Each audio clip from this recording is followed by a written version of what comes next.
تجارت احکام تجارت۔ مفتی صاحب کی بارگاہ میں سوال عرض ہے کہ میں نے رکشہ لیا ہے اور ڈرائیور کو دے دیا ہے چلانے کے لیے، وہ مجھے روزانہ کے 250 روپیہ دیتا ہے۔ اب اگر انجن میں کوئی بڑا کام نکل آتا ہے تو وہ میں نے کرانا ہے اپنے پیسوں سے، اگر کوئی روزانہ کی بنیاد پہ چھوٹا کام ہے، مثلا موبلائل چینج کرنا یا انجن کا کوئی چھوٹا سا کام، تو وہ ڈرائیور خود کرے گا اپنے پیسوں سے، کیا یہ اس طرح کرنا ٹھیک ہے؟ دیکھیے، جس کے پاس مستقل گاڑی ہے، جس طریقے سے پیٹرول وہ خود ڈالتا ہے، اسی طریقے سے آئل بھی وہ خود ڈال سکتا ہے، اس میں تو کوئی قباحت نہیں ہے، کیونکہ آئل کی حیثیت پیٹرول ہی کی طرح ہے، مائلیج پر جو ہے ڈیپینڈ کرتی ہے، اس کو بدلنا ہی بدلنا فیول ہی ایک طرح سے۔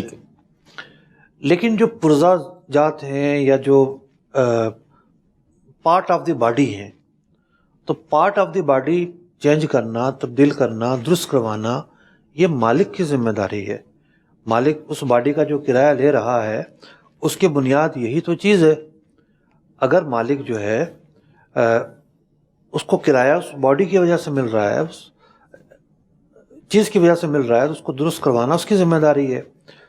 تو جو کرایہ دار ہے اس پر مینٹیننس کی جو ذمہ داری ہے، یہ عائد نہیں کی جا سکتی۔ احکام تجارت احکام تجارت۔